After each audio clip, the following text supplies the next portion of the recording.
Hello guys. Today we'll see two simple uh, core simple problems on C++. So let me open the first one. Let's see what's this code. So we are having a class vehicle, and inside it we are having a steer function. It's just printing steering vehicle.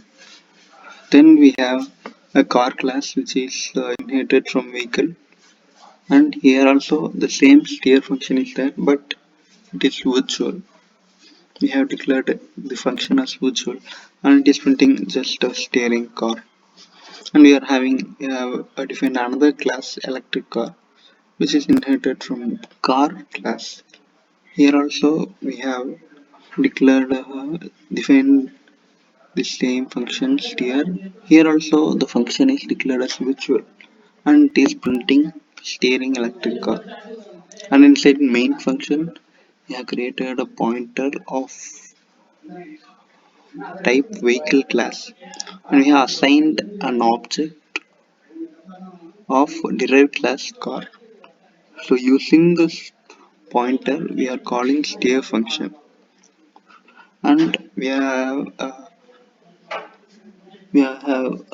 created another pointer v2 which is of type car class, and we have assigned an object of type electric car. And using this v2 pointer also we are calling the same steer function. So now what is the output of these functions? Which function will be getting called in first pointer and which function will be called in second pointer?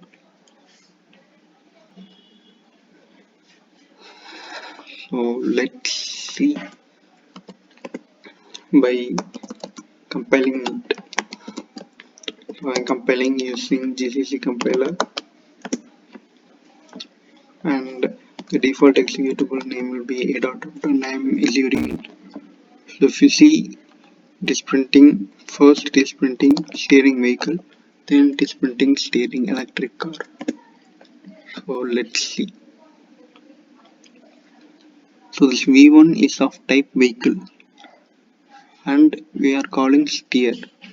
So this steer function in vehicle is getting called, but in v2 is of type car, but the steer function is getting called from electric car. So why it's happening like that? This is because we have declared the function as virtual. So if we are having any pointer of base class and we are calling any function steer, so the compiler will look for whether the steer function is virtual or not. If it is not virtual, then directly it will call the function available in vehicle.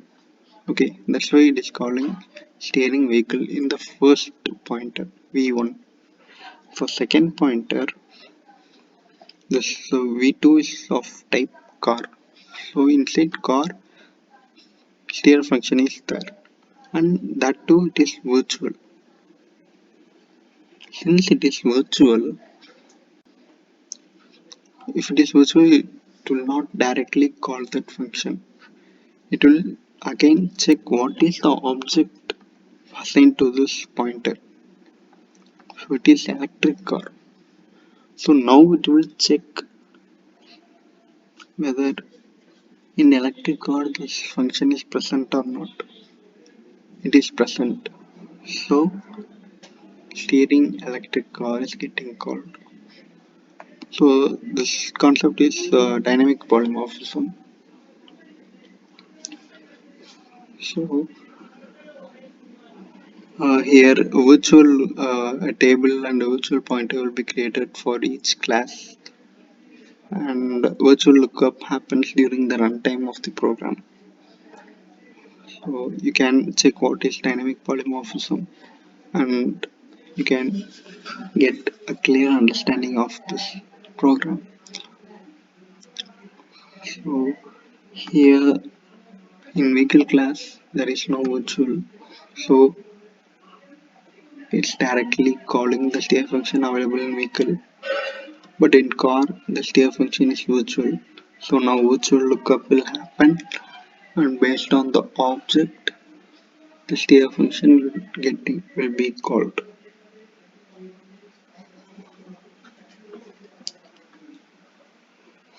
So that's it about this program.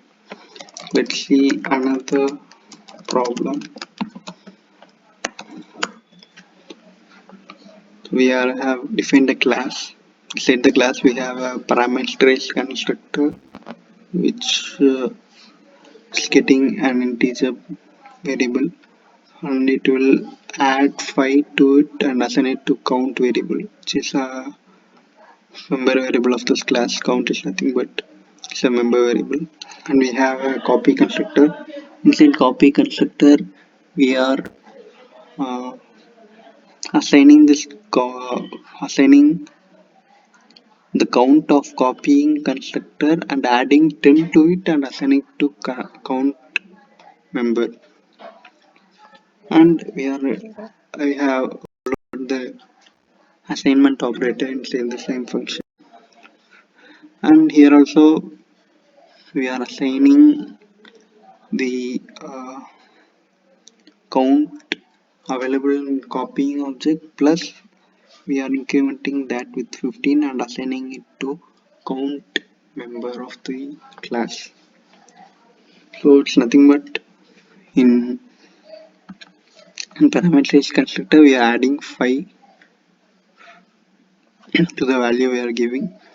In copy constructor we are adding 10 with the count variable of the copying constructor, assigning it to count. And in assignment operator we are adding 15 with the count variable of copying object and assigning it to count. So let's see the main function. In main function we have created object A and we have passed the value 5 to it. So now parameters constructor will be called and count will be assigned value plus 5. Value here passed is 5, so count will be 10 now. Inside A the count will be 10.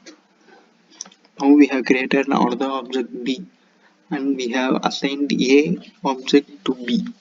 So now comes the confusing part. Now either whether this copy constructor will be getting called or this assignment operator will be getting called. We have used an assignment operator.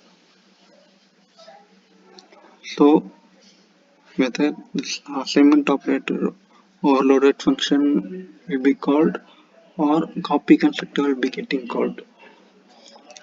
That's the question here. So inside the C out we are printing b.count.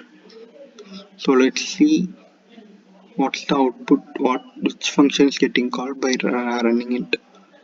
So already A is having count as 10. So if copy constructor is getting called, 20 should be printed. If assignment operator is getting called, 25 should be printed. Let's see what is getting called. I am compiling it. Now I am running it. 20. So 20 means it's calling the copy constructor. It's not calling assignment operator. But we are using assignment operator, but why it is calling copy constructor? So whenever we are creating an object, at the time of creation we have assigned some other object. So whenever we assign an object during object creation, copy constructor will be called. So this is the line where the object is getting called. At the time we have assigned another object to it. So it is similar to, I can show you, it is similar to A B of A. It is similar to the same line. So that's why this copy constructor is getting called. So after object creation, after that, if we assign any other object to it, at the time after creation, if we use A equals to B, then all other times this assignment operator will be called. Okay, so after this object creation, if we use this assignment operator to that object, every time this assignment operator will be get called, not this copy constructor. So only during the object creation, if we use the assignment operator, that time alone copy constructor will be called. Or if you pass an object as a parameter, then the time also this copy constructor will be called. So this is an important interview question they may ask. So when this assignment operator will be called, and when copy constructor will be called. Yeah. So that's it, guys. So these are the two simple code snippet problems we have seen in C++. Thank you.